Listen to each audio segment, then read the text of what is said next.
Bismillahirrahmanirrahim. Bapak Ibu saudara-saudari al-ikhwal akhwat, uhayyikum bi tahiyyatil Islam.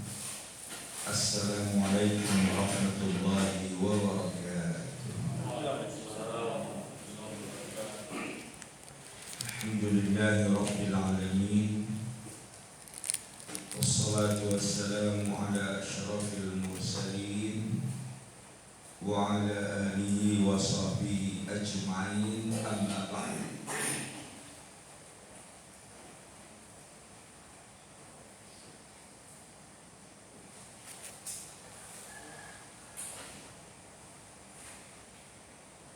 Insyaallah dalam 2 atau 3 pertemuan ke depan saya ingin menyampaikan tema tematik dengan menafsirkan ayat-ayat Al-Quranul Karim dengan judul yang mungkin sama-sama kita pilih, tapi saya tertarik judul-judul yang memberikan motivasi, iman, semangat. Maka mungkin judul yang akan kita pilih adalah pertolongan Allah terhadap para nabi dalam Al-Quran. Jadi kita pilih nabinya Pak, kita angkat di mana peristiwa pertolongan Allah dan peristiwa yang sangat luar biasa. Saya beri contoh, misalnya Nabi Ibrahim dibakar, padahal kalau hanya Allah ingin mau menyelamatkan Ibrahim tanpa harus main api-api segala, dibanting saja dengan tentara Abraha, istilahnya habis itu orang kafir. Tapi kenapa harus ditampakkan Allah pertolongan yang dahsyat seperti itu, Pak?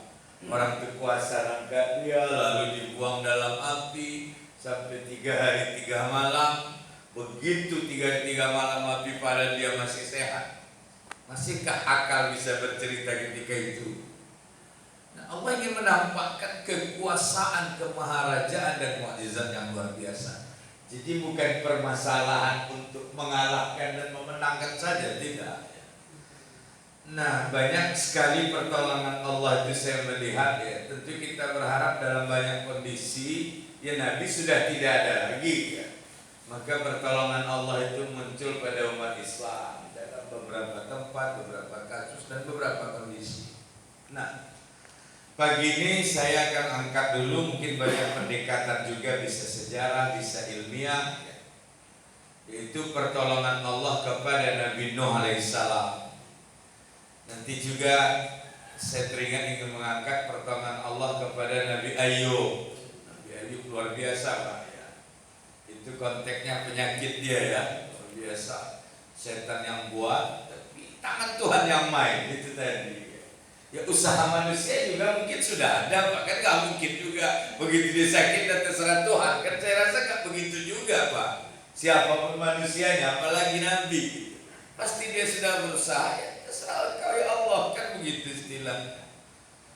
Kemudian Nabi Yunus bisa kita angkat, kita pilih, tapi mungkin kalau urutannya Nabi Nuh, ya selanjutnya Nabi mungkin Nabi Ayub masih di atas, Pak. Ibrahim, setelah itu Nabi Ayub, baru Nabi Yunus. Kita pilih-pilihlah kisah para nabi, pertolongannya saja. Kalau kisah semua panjang sekali, Pak. Surah Nabi Nuh aja, ada surah Nuh aja luar biasa. Umurnya berapa? 950 tahun. Surah Nuh itu berjumlah 950 ayat. Itulah mukjizat angka, Pak. Ada yang mau menghitung, Pak? 950 huruf. Nah, ini karena pertolongannya, ya, untuk panduan kita bagi yang memegang Al-Quran, ya. Saya tidak akan ceritakan surah Nuh, saya juga tidak akan ceritakan perlawanan umatnya, itu kan sudah sisi lainnya. Untuk pelengkap oke, tapi saya ingin mengangkat, ya, kisah pertolongan Allah kepada Nabi Nuh alaihissalam. Saya mengangkat surah Hud. Biasanya ada surah, tapi kisah lain juga diangkat. Bahkan dalam surah Hud itu lebih banyak surah cerita Nabi lain. Nah, untuk mengawalinya saja surah Hud, Allah bercerita tentang berjumlah banyak nabi, termasuk Nabi Yunus juga di sini. Nah, tapi cerita Nabi Nuh itu adalah ayat nomor 25 sampai nomor 49. Itu cerita Nabi Nuh. Tapi kita nggak akan baca semua, Pak. Nah, tapi intinya kalau yang pegang Quran, pegang handphone ya.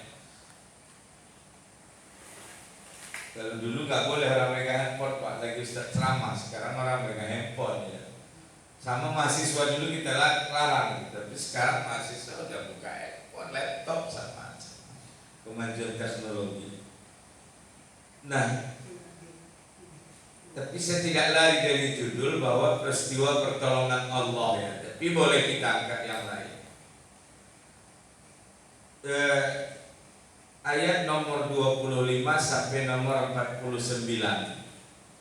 Itulah kisah Nabi Nuh dalam konteks saya melihat ini rentetan peristiwa yang ujungnya pertolongan Allah.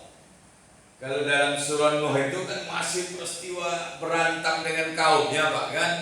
Itu surah Nuh panjang dan surah-surah lain. Nah, ini adalah rentetan ya.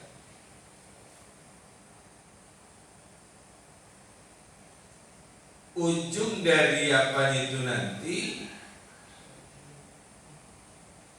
adalah ayat nomor 40 ya, dari 41 sampai 45 begitulah dia, atau 44, disitulah intinya. Nanti saya pilih-pilih ayatnya yang menyebutkan, tapi ini panduan kita ayat nomor 25 sampai dengan nomor 49. Nanti saya pilih ya. Kali 25 Allah mengutus Nabi Nuh kepada kaumnya. Nah, nanti saya akan sebutkan beberapa ayat dari yang 25 sampai 49. Bapak Ibu sekalian, itu Nabi Nuh itu berdakwah 1000 tahun kurang 50 tahun. Pengikutnya cuma belasan, Pak, dalam satu riwayat, luar biasa. Itu satu.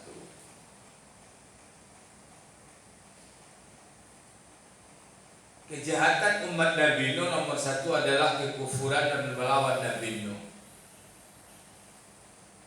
Nabi itu berdakwah siang malam. Terakhir Nabi Nuh itulah yang berdoa, Pak. Tak ada Nabi yang berani. Ya Tuhan, habisi umatku itu, kata dia. Oh Allah, itulah dia. Intazarhum yudillu ibadah. Tenggelamkan orang itu. Beda Nabi Muhammad pernah ditawarkan begitu enggak ya? Datang Jibril, kuhabisi. Jangan ya Jibril, kata Nabi Muhammad.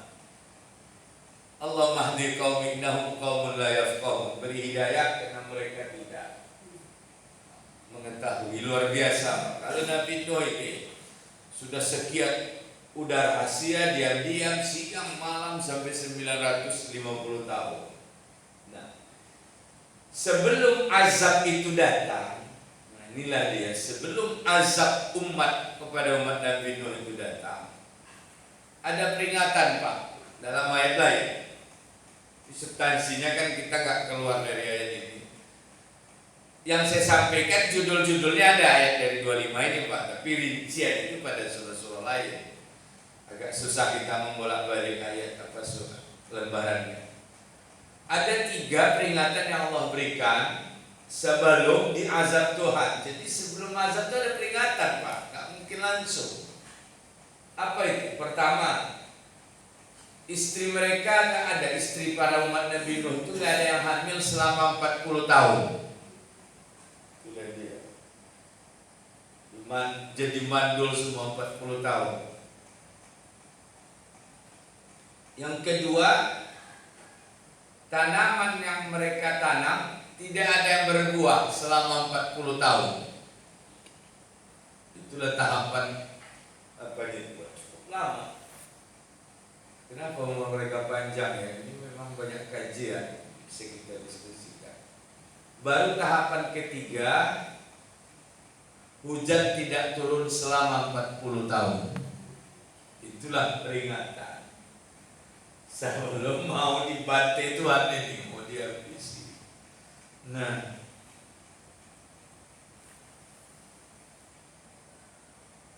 sudah mulai tahapan Allah akan menghabisi umat Nabi Nuh.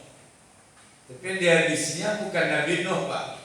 Tapi Allah selamatkan Nabi Nuh dan orang-orang yang beriman bersamanya, termasuk hewan juga. Nah, itulah diantara rangkuman dari beberapa ayat. Maka masuklah saya kepada ayat nomor 37. Nah, mungkin kita akan baca pelan-pelan. Jadi rangkuman dari ayat-ayat 25 itu, umatnya membantah, Nabi Nuh berdakwah tanpa perlu uang, ya, semuanya ada di situ. Nah, saya melihat ayat nomor 37 sampai nanti nomor 47. Wasna'il fulka bi'ayunina. Inilah perintah Allah, Pak. Baru mulai ini kita akan baca walaupun agak cepat ya. Ini kan kita akan mau mengejar pertolongan Allah ya, Pak. Kalau peristiwanya ya dalam ayat lain. Kan pakai saya judul tematikan, judul saya bukan kisah Nabi Nuh. Tidak. Kan begitu, Pak. Nanti juga begitu yang lain kita pilih pertolongan, hanya kita rangkum. Menarik saya melihat kajian tematik ya. Dalam kondisi susah, sulit, menderita, saya merasa ya harapan pertolongan itu mahal. Seperti orang yang terkurung dalam gua itu 3 orang, Pak ya. Kan harapan pertolongan, menyebut kebaikan, pernah diajak macam-macam dia menolak, berbuat baik pada terakhir kan terbuka bantu itu. Kepada Tuhan juga, Pak, itu tadi. Takut saya ujung-ujungnya memang ke situ, Pak. Ternyata perlu dicek, Pak. Di Medan aja mati lebih banyak orang Kristen, Pak. Ternyata mati juga, jangan mati karena ketakutan juga, Pak. Itu tadi juga. Menarik itu. Nah, itulah perintah Allah ayat 37, wasna'il fulka bi'ayunina. Buatlah bahtera bi'ayunina. Subhanallah. Dengan ayunina itu apa diartikan? 37 apa, Bu? Wahyu. Ayunina itu kekuasaan, petunjuk ya.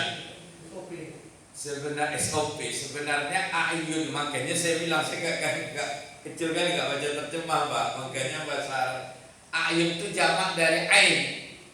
Ain itu apa sih? Mata gitu. Ya kalau petunjuk itu pakai mata atau pakai kuping, Pak? Lihat. Nah, kira-kira begitulah dia.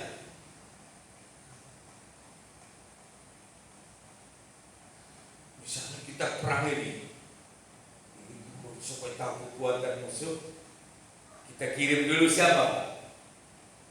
Kita kirim seseorang, namanya siapa itu kita kirim? Mata-mata kan? Nah, tidak kuping-kuping, ada kita kirim kuping-kuping. Nah, coba kita kirim dulu mata-mata. Jadi luar biasa memang.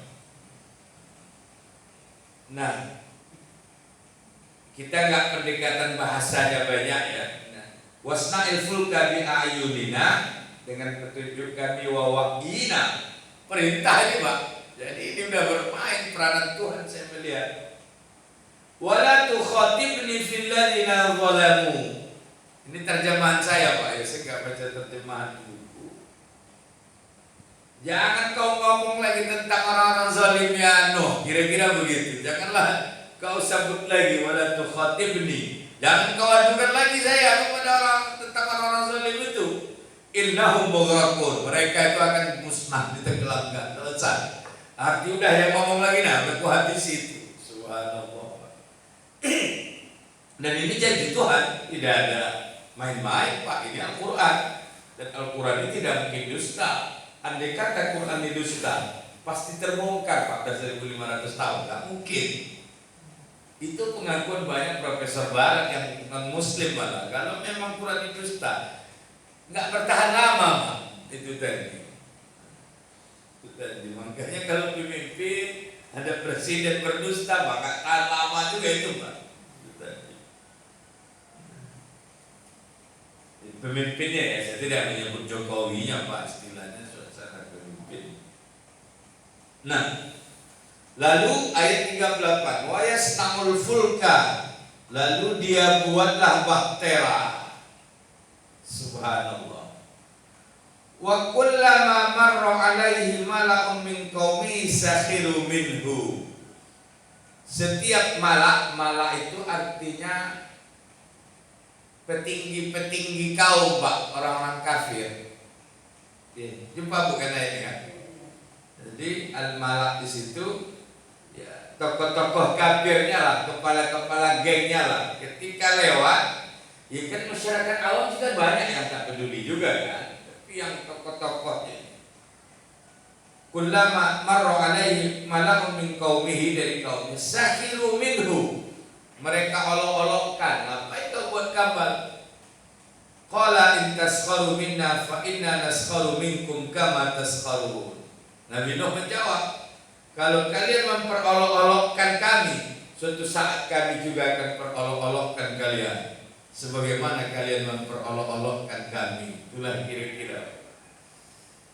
Ada riwayat Israiliyatnya, sampai kapal yang dibuat itu dilempari kotoran, di situ orang buang air besar Pak. Aneh bin ajaibnya ada cerita Israiliyat ya, Israiliyat itu dongeng. Ada orang kafir itu yang matanya buta karena bencinya sama Nabi Nuh, dia buang air besar di situ, terpeleset, terkena kotoran itu matanya Pak, lalu sembuh. Setelah sembuh, datang makin kuat lagi melawan Nabi Nuh, kira-kira. Tapi itu riwayat Israiliyat. Nah, itulah dia. Nah, jadi ayat 39, fasawfa ta'lamuna ma ya'tihi 'adzabun yukhzihi wa yuhillu 'alaihi 'adzabun muqim. Ya, kalian akan tahu siapa mendapat azab di antara kita. Nah, apa yang terjadi Pak? Ini buat kapalnya berarti tidak simsalabim juga ya. Ada yang memang Allah ajarkan dalam pendekatan ilmu pengetahuan. Contoh ketika Allah menciptakan langit bumi, itu kan masanya panjang. Jadi tidak simsalabim juga Pak. Jangan salah juga, lempar sorban nanti turun emas, enggak juga Pak. Tidak ada simsalabim. Kecuali Allah ingin menampakkan satu dua kekuasaan, itu lain cerita. Nah, ayat nomor 40, hatta idza jaa amruna, sampailah saatnya datang ketetapan Allah. Wa faratan nur. Faratan nur itu apa diartikan Pak?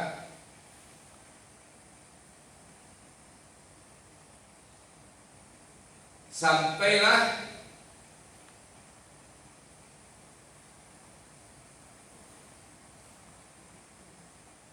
hingga apabila perintah kami datang, dan tanur dapur telah memancarkan air, kami berfirman, muatkanlah ke dalam kapal dari masing-masing hewan.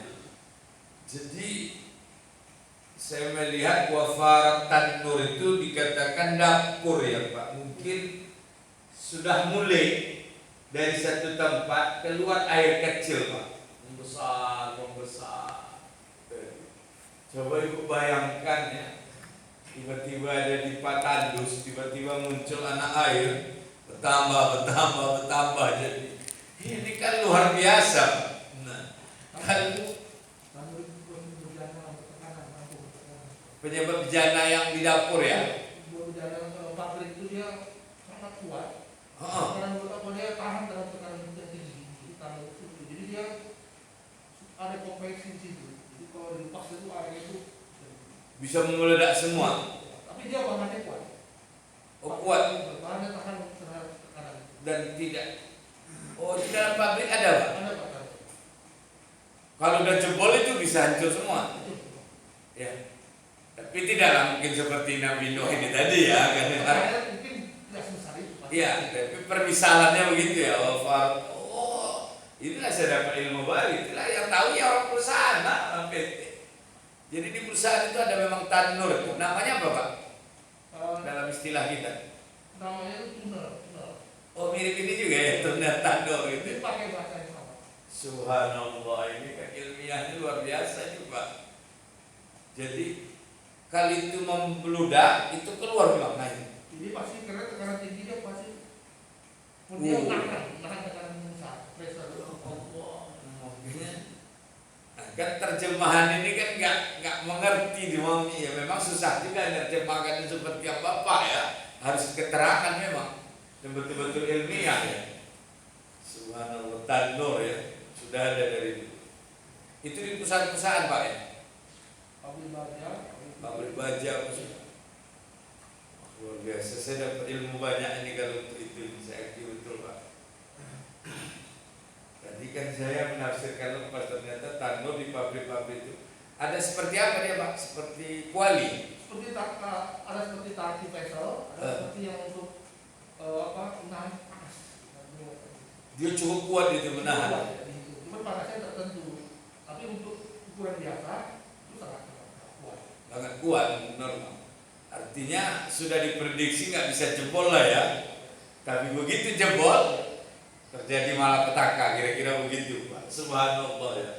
Jadi ini kata kiasan juga mungkin atau apa yang terjadi wallahu a'lam. Ini kan sudah peristiwa ilmiah. Nah, ketika sudah datang berarti kan sudah Allah sudah berkehendak, nggak bisa lagi Pak. Ketika datang kehendak Allah perintah kami wafar tanur, maka pecahlah membeledaklah ya. Kalau diterjemahkan ya dapur sesuatu apa, tapi itu tadi rupanya. Itu letaknya kalau di pabrik di belakang-belakang juga kali Pak ya, yang itu. Nah, tadi sudut-sudutkan di dalam. Karena dia menyalurkan ke seluruh tempat, jadi dia tinggi dan kanan. Oh iya, menyalurkan sama seperti dapur menyalurkan untuk semua. Jadi dia makanya bisa itu ada sumber yang lurus. Makanya saya pikir tadi itu bah itu di tanah itu ada aliran yang situ dengan tekanan tinggi, sehingga kecepatan cepat ya. Menggenangi. Kalau Bapak bayangkan di bawah itu air apa ini yang dia? Nah itu yang ngedropnya itu yang luar biasa. Nah ini kita akan jawab dan terjawab lagi Pak, luar biasa ya, Pak. Ini kan enak sekali-sekali cerita sejarah ya, karena tidak menonton saja gitu. Dan ini ilmiah mahal sekali bagi saya hari ini Pak, dapat dari yang istilah pabrik tadi tanur ya Pak, tanur. Ya, tanah atau danau tekanan. Subhanallah. Itu hampir semua PT ada Pak ya. Dialah itu menyalurkan. Ini perlu juga suatu saat lihat lagi. Saya pernah ada tulisan mengenai ini, bahas soal teknik. Makanya saya ingat ini. Subhanallah, sampai ada tulisan. Itu yang menulisnya orang Muslim, orang Muslim. Ya, dekat orang Barat ketemu dia ke sini kan, luar biasa ya, menarik itu. Jadi betul-betul tidak hanya dibayangkan orang dapur sederhana ya. Karena logikanya kan 70% dari dunia itu air. Iya, 75. Nah itu kan dikumpulkan ke tangan di luar. Begitulah logikanya. Dunia itu tertutup oleh air. Jadi seolah-olah air yang ada di dunia ini ada tanurnya satu Pak, yang mengontrolnya ya. Waduh, ini di mana dicari payah lagi itu Pak ya. Tekanannya itu enggak. Jadi bukan tekanan sembarangan ya. Sama dengan kapalnya sendiri. Itu juga kita bahas. Itu kapalnya dari bahan apa? Karena struktur besar seluruh binatang bisa masuk. Zaman ini kan 40 seperti apa? Kan Oke Pak, nanti cerita kapal saya minta tolong kita jumpa lagi nanti kapalnya. Nah, itu maksud saya. Pembahasan orang teknik semua. Oh begitu ya, ada dikaji ya. Subhanallah. Oke, menarik itu. Kita baca nanti ketemu. Itulah tanur tadi ya. Jadi semuanya ada yang mengontrol itu tadi Pak di PT. Jadi jangan-jangan seluruh dunia ini air ada juga itu ya. Tadi mana porosnya dibuat Allah, begitu Allah bocorkan saja. Ya buktinya jam-jam tidak pernah kering. Ada sumur yang kecil dengan debit yang belum. Nah dibuatnya Sekian juta manusia datang itu nggak kurang-kurang ya. ya. Ini kan bukan masalah gaib ya, bisa juga masalah ilmiahnya ya. Berarti cuma itu dibuat keluarnya untuk kadar yang tepat gitu Pak. Bisa juga dilepaskan Allah membeludak habis. Bisa. Ya kira-kira begitulah ya. Jadi itulah yang mana ahli Allah itu dia itu manusia itu berapa sehingga dia keluarkan itu tidak pernah kurang. Ya, jadi Allah keluarkan dengan kadarnya. Betul. Dan airnya tuh terbersih di dunia. Subhanallah. Sementara untuk Nabi Nuh ini dah di luar kadar Pak. Kira-kira begitulah ya. Menarik. Nanti bisa kita diskusikan. Nah setelah itu membeludaklah At-Tanur tadi. Lalu Allah perintahkan Kulnah mil fiha min kulli zawjain isnain. Masukkan ya Nuh setiap pasangan. Setiap pasangan. Wa ahlaka illa man sabaqa alaihi alqaul wa man amana wa ma amana ma'ahu illa qalil. Binasalah semuanya Pak, kecuali dikit katanya. Itulah intinya. Menarik, saya percepat ya. Ayat 41. Nah, ini biasanya ini doa ini digunakan. Wa qala al-kabu fiha bismillah. Itulah dia. Kata Nabi Nuh kepada penumpangnya pasangan. Ini udah tafsir riwayat lagi Pak. Pasangan hewan aja bermacam-macam Pak. Pasangan manusia semua di sini. Intinya nanti kita akan lanjutkan. Wa qala kamu fiha. Masuk. Berarti Nabi Nuh juga mengerti bahasa hewan. Itu kalau sudah kepepet itu semua mengerti Pak. Hewan juga. Ini kenapa gak bunuh-bunuhan di situ harimau Pak Ustaz? Di situ ada kambing katanya. Nah ini juga perlu dijawab. Rupanya jawabannya sederhana aja Pak. Orang kalau sudah satu nasib Pak, saling mengganggu lagi lah Pak. Itu tadi. Itulah dia. Sama waktu tsunami itu katanya dulu yang ular yang apa bergantung sama orang Pak. Itu nggak menggigit lagi dia Pak. Begitulah dia. Nah, wa qala kamu fiha bismillahi majreha wa mursaha. Ini masalah bismillah ini Pak. Betul-betul menyerahkan diri kepada Allah. Bismillahi majreha wa mursaha inna rabbi laghafurur rahim. Nah, ini kan sebuah peristiwa proses. Nah, kita percepat ayat 42. Wa hiya tajri bihim fi maujin kal jibal. Betul lah Bapak bilang tadi Pak. Kapal itu berlayar seolah dia di bawah ombaknya itu seperti gunung Pak. Berarti luar biasa gitu. Berarti yang tsunami itu baru sedikit itu berarti Pak ya? Sudah predikasi sedikit gunung Pak. Hah? Tsunami itu kan sedikit gunung Pak. Sedikit gunung, oh iya. Sedikit gunung. Saya ke waktu kejadian tsunami itu kan pergi lihat di Wongan. Itu gunung itu udah kering separuh. Artinya apa? Pohon-pohonnya kering. Artinya segitulah tinggi Pak. Gitu ya. Tapi Nabi Nuh ini lewat lagi dari gunung Pak. Iya. Artinya memang betul-betul bukan tangan manusia lagi nih Pak. Kan itu sebenarnya. Nah orang barat mengkaji itu susah kali menyebut di tangan Tuhan. Itulah yang kadang-kadang tak habis pikirnya itu Pak. Nah, Bismillahirrahmanirrahim wa mursaha. Ini biasa doa orang musafir baca nih Pak ya. Inna rabbi laghafurur rahim. Ayat 42 wa hiya tajri bihim fi mawjin kal jibal. Nah. Lalu wa nada Nuh ibnahu. Nuh itu memanggil anaknya, rupanya melawan anaknya Pak. Dalam riwayat juga istrinya, Nabi Lut jelas istrinya, ini Nabi Nuh anaknya. Wa nada Nuh ibnahu wa kana fi ma'zalin. Dianya agak jauh dari kapal itu kali Pak, terpinggir. Ya bunayya kam ma'ana, wahai anakku naik di sini naik, ayo kata dia. Wala takum takum ma'al kafirin, janganlah kamu sama orang-orang kafir. Menarik betul, berarti masih ada ruang untuk menyelamatkan itu lagi untuk anaknya itu, Pak. Andai kata dia mau dan bertobat, selamat, kira-kira begitu. Oke ya, aku bertobat dan aku selamat. Tapi tidak, anaknya itu dalam kondisi seperti itu menyandarkan ke materi, Pak. Nah, sama dalam kondisi dalam tanda kutip azab atau hari ini, Pak, terlalu berpandu ke materi juga. Jangan-jangan orang Barat, Italia, Perancis yang banyak mati itu terlalu percaya ke materi ya, Pak. Jangan-jangan. Maka saya nggak tahu, Pak. Sudan itu miskin, Pak. Hanya satu kasus saja, Pak. Subhanallah, ini juga perlu. Relatif negara-negara Islam ya. Iran pertama sedikit, sekarang udah habis saja gitu. Ini kita nggak tahu.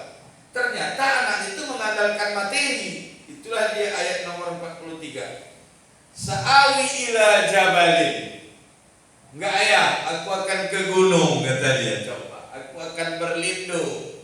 Kira-kira berenanglah dia ke gunung itu. Sampai mungkin ke gunung itu, Pak. Sa'awi ila jabalin ya'simuni minal ma'.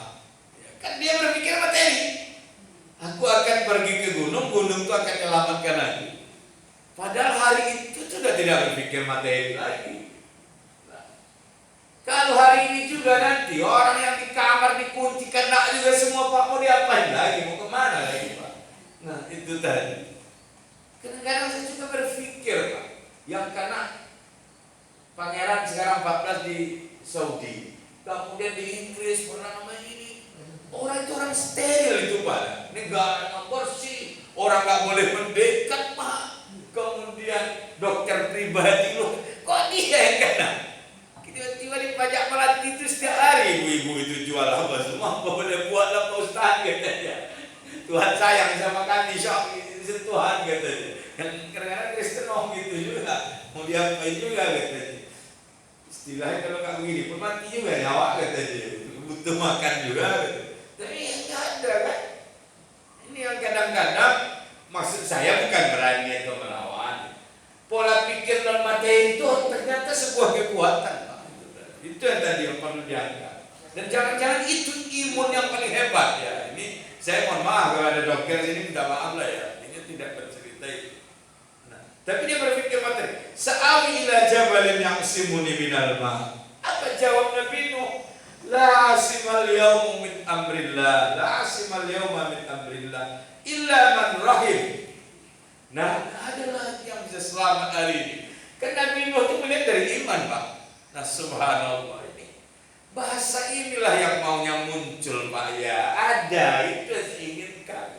Tidak hanya ibadah ada sembunyi aja, semua sembunyi, artinya bahasa ini harus seimbang gitu. Ini kan tidak. Dunia kita dengarkan bahasanya kan tanda kutip ya. Jangan kalau tak ada TV, tidak ada berita, datar aja keadaan ini, Pak. Kan itu tadi gitu.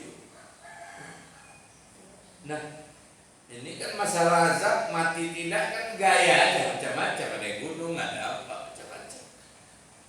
Apa kata Nabi Nuh? Tidak ada selamat hari ini wahai anakku. Wahala bainahuma al-mauju fakana minal mughraqin. Ternyata gunung tadi itu luar biasa tadi, tandur tadi, Pak ya. Saya dapat ilmu baru itu ketika menyampaikannya.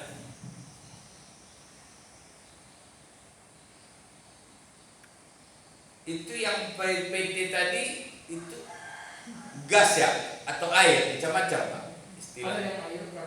Oh ya. Pokoknya untuk mendistribusi semua lah ya. Subhanallah. Nah, gitu. Apalagi kiasannya tadi ke Zam-Zam. Cuma karena Zam-Zamnya orangnya bertasbih semua di atasnya, Pak. Nah, kalau sampai orang kafir itu dapat telanjang, bola meledak itu, Pak. Lain lagi tenggelam langsung gitu. Nah, benar itu. Oke. Datanglah udah keadaan mati anaknya itu. Nah, ini yang saya katakan ayat. Nah, inilah intinya, Pak. Ayat nomor 44. Betul apa yang dibilang Bapak tadi dengan pendekatan ilmu pengetahuan. Itu bisa juga dicebol oleh manusia tadi, Pak, yang dibuat tadi ya, tandur tadi yang di PT itu. Oh, bisa. Ya, dikatakan ada orang jahat bisa. Oke. Berarti karena dia buatan manusia, sementara tandur ini buatan Allah. Ah, inilah jawabannya, betul terjawab. Wa qila ya ardu bli'i ma'aki. Luar biasa, Pak. Inilah dia. Maka saat ini, hari ini saya melihat obat sudah tak ada apa semua. Jadi gak ada lagi jalan keluar. Doa Nabi Nuh di antara kita satu orang aja dikabulkan Allah. Ya Tuhan, cabut lagi semua, selesai, Pak. Inilah kata Allah, Pak. Wa qila ya ardu bli'i ma'aki. Subhanallah. Kata Allah, wahai bumi, telanlah air. Kan begitu, Pak. Ya, karena bumi kan menyimpan air. Yang betul yang Bapak bilang 75% dunia ini adalah air. Dan air itu di bumi, kan gitu istilahnya, Pak. Bumi bawahnya ya tanah lah gitu. Artinya pendataran ini banyak laut gitu. Allah perintahkan, wahai bumi telan secepatnya. Coba. Tidak hanya itu, wahai sama'u qali'i, wahai langit tarik. Waduh, mati kan hujan. Jangan ditanya dari mana air itu. Ini kan perkara settlement bagi Allah ya, Pak. Subhanallah. Tapi sudah tenggelam dulu semua, Pak. Nah, semua yang masuk itu ya selamat. Nah, wahai sama'u qali'i, wahai langit hentikan. Kan hujan itu air kalau dari bawah banjir, banyak dari atas. Dari bawah dah nelan, dari atas sudah berhenti, apalagi, Pak. Subhanallah.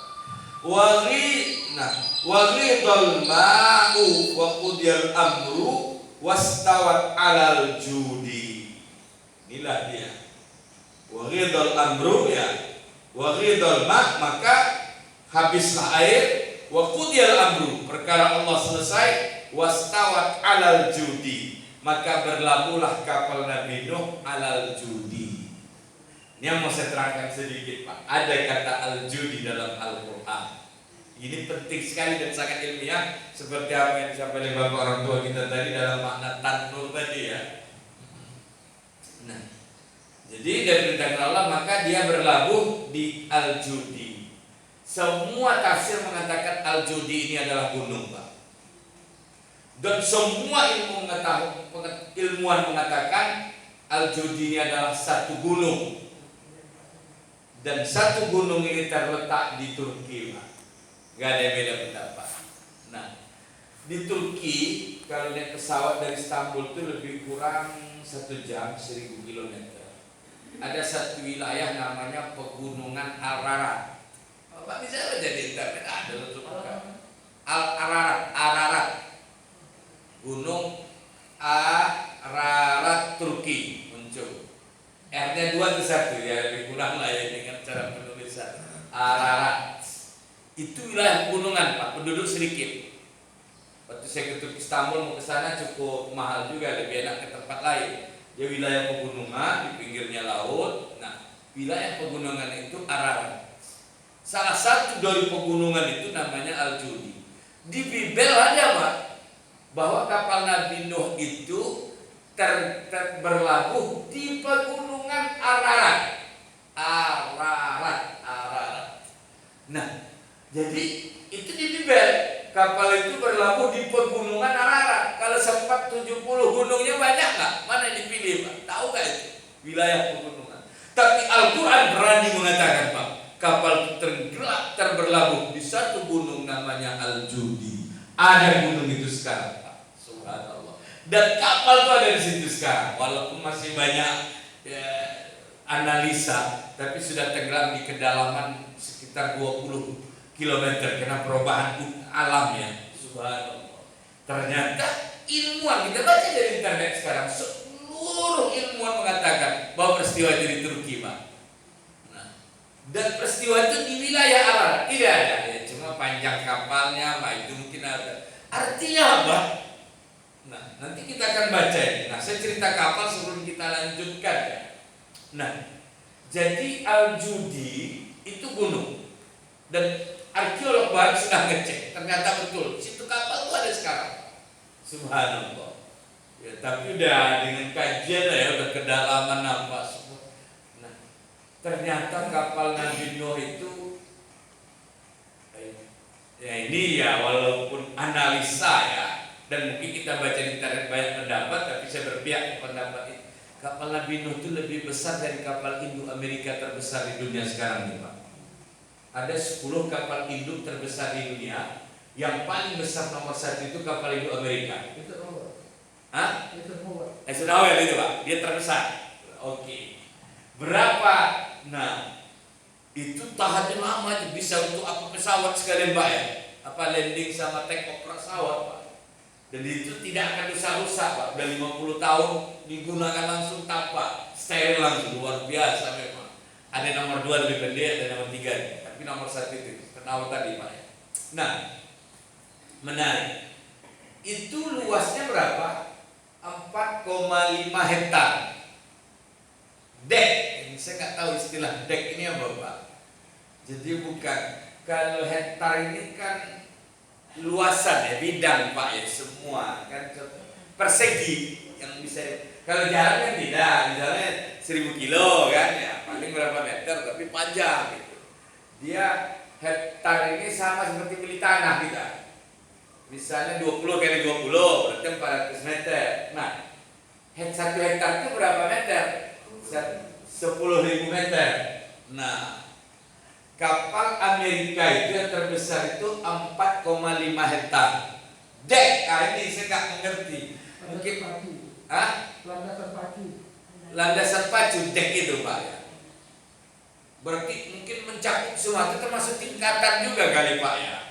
Mungkin di bawahnya bisa untuk parkir, di lantai 2 terakhirnya bisa landasan pacu, panjang dia ya. Mungkin begitu kali. Jadi kalau saya pahami tidaklah datar satu gitu. Anda mungkin tetap kamar-kamarnya, ada lapisan bawah hotel semua gitu. Kemudian ada landasan termasuk dek yang paling akhirnya di atas banyak-banyak, situlah turun naik pesawat total gitu. Nah saya pahami begitu Pak, bertingkat-tingkat. Ternyata kapal Nabi Nuh juga bertingkat-tingkat. Ada hewan ini gitu.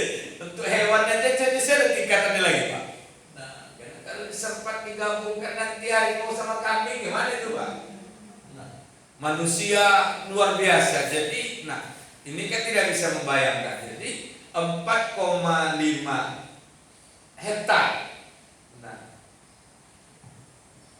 sementara kapal Nabi Nuh itu berapa Pak hektarnya? 4,7,6 hektar. Coba kalah sedikit kapal induk Amerika itu Pak. Subhanallah. Nah, memang panjangnya 170 meter, lebarnya 28. Jadi 170 kali 28 berapa? 4.700 sekian. Nah itu kan panjang lebar. Tapi dihitung isi tingkat-tingkatnya. Nah subhanallah. Sehingga dikaji orang sama Pak 4,7 hektar.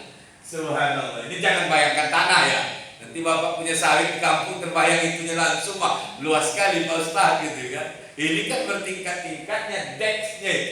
Ternyata 4,7 sekian Pak. Subhanallah. Ini siapa? Berarti kan ilmuwan luar biasa. Itu disebut Al-Judi Pak. Dan ternyata ada di Turki itu Pak. Coba bayangkan.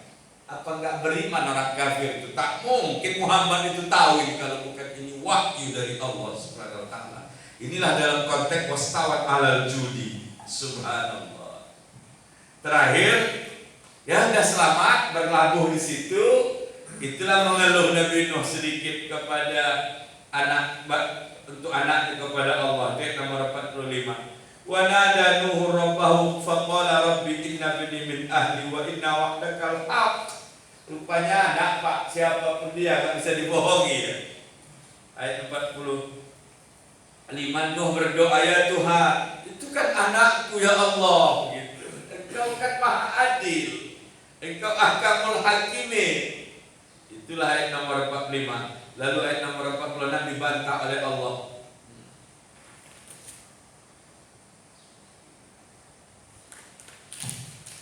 Ayat nomor 46. Qala ya Nuh, kata Allah, Nuh, innahu laisa min ahli. Dia bukanlah keluargamu. Coba.